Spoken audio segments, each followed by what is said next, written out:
Hai semua, menjawab tidak harus selalu dengan kata-kata. Kita bisa menjawab dengan tindakan dan akan lebih bagus lagi kalau keduanya dikombinasikan.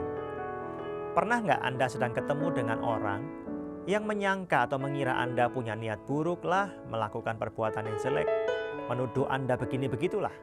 Semakin Anda berusaha menjelaskan, bukannya semakin baik, mereka semakin membantah, semakin menyerang, mungkin berpikir kita keras kepala, sombong, nggak bisa dinasihati, banyak bicara, dan yang lain sebagainya. Semakin kita berusaha menjawab, akibatnya malah semakin buruk. Lalu bagaimana menghadapi orang-orang seperti ini? Kita bisa menjawab dengan tindakan. Dalam 1 Samuel pasal 24 kita melihat Raja Daud ini yang diperlakukan dengan sangat buruk oleh Saul mertuanya sendiri. Dia dituduh ingin merebut tahta, dituduh begini begitu, nama baiknya dicemari, istrinya diambil, dinikahkan dengan pria lain, keluarga Daud, ayah ibunya semuanya menderita. Apa yang terjadi? Daud lari ke sana kemari, dikejar oleh Saul dengan membawa ribuan tentara. Suatu ketika dalam sebuah pengejaran, ketika Daud sedang bersembunyi dalam sebuah gua bersama dengan tentaranya, Raja Saul ingin buang air. Ya kita tahulah aktivitas pribadi pasti gak bawa pengawal kan? Saul masuk ke sana, orang-orang Daud berbisik-bisik, "Bos, ini saatnya engkau jadi raja. Kita bunuh dia. Nggak ada yang mencelakai kita lagi. Kamu nggak perlu lari ke sana kemari. Engkau bisa jadi raja hari ini." Daud berkata, "Jangan, aku nggak mau menyentuh orang yang diurapi Tuhan." Daud mengendap-endap, dia potong ujung jubahnya Saul. Setelah selesai dengan aktivitas pribadi itu, Saul keluar dari gua itu, berjalan sekian jauh, dan Daud dari belakang berbicara. Ayat 11 dari 1 Samuel pasal 24 atau di beberapa versi Alkitab ayat 12. "Lihatlah dahulu ayahku, lihatlah kiranya ujung jubahmu, punca jubahmu dalam tanganku ini. Sebab dari kenyataan bahwa aku memotong punca jubahmu dengan tidak membunuh engkau, dapatlah kau ketahui dan kau lihat bahwa tanganku bersih daripada kejahatan dan pengkhianatan, dan bahwa aku tidak berbuat dosa terhadap engkau, walaupun engkau ini mengejar-ngejar aku untuk mencabut nyawaku." Sepanjang hidupnya Daud dituduh macam-macam oleh Saul, padahal dia nggak berniat seperti itu. Itu pikirannya Saul sendiri yang dibisik-bisiki oleh kuasa gelap lah.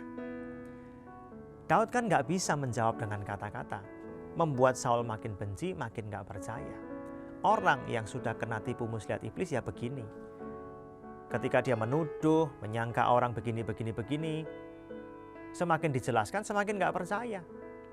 Percuma kan Daud memberi penjelasan lewat kata-kata.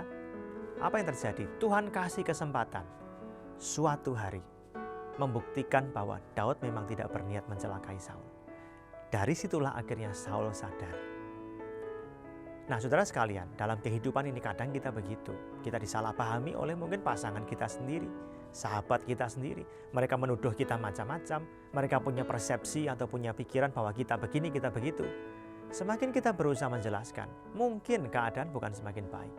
Mereka mengira kita membela diri dan yang lain sebagainya, gak mau bertobat dan yang lain sebagainya. Memang kadang-kadang orang bisa dibutakan, dibisik-bisiki oleh setan dengan cara apapun, membuat mereka berpikir begitu. Kalau demikian bagaimana enaknya? Kita jawab dengan tindakan. Kita doakan, kasihi, maafkan. Terus berbuat kasih. Akhirnya akan tiba waktunya seperti yang dialami oleh Daud, bahwa Tuhan yang akan membuka mata mereka untuk melihat bahwa tindakan kita membuktikan bahwa kita tidaklah seperti yang mereka pikirkan atau katakan. Tetapi alangkah baiknya jika menjawab dengan kata-kata dan tindakan itu digabungkan seperti yang dialami oleh Raja Daud ini. Pada kesempatan yang baik dia jawab, "Ini loh yang selama ini aku lakukan. Aku menjaga kesetiaanku kepada Raja meskipun engkau berniat buruk." Saudara, dalam kehidupan kita hanya bisa melakukan ini ketika kita penuh dengan kasih Tuhan. Gak perlu ngotot, gak perlu sakit hati, gak perlu kecewa. Terus kasihi, terus berkati. Buktikan tindakan kita. Gak seperti yang orang lain tuduhkan.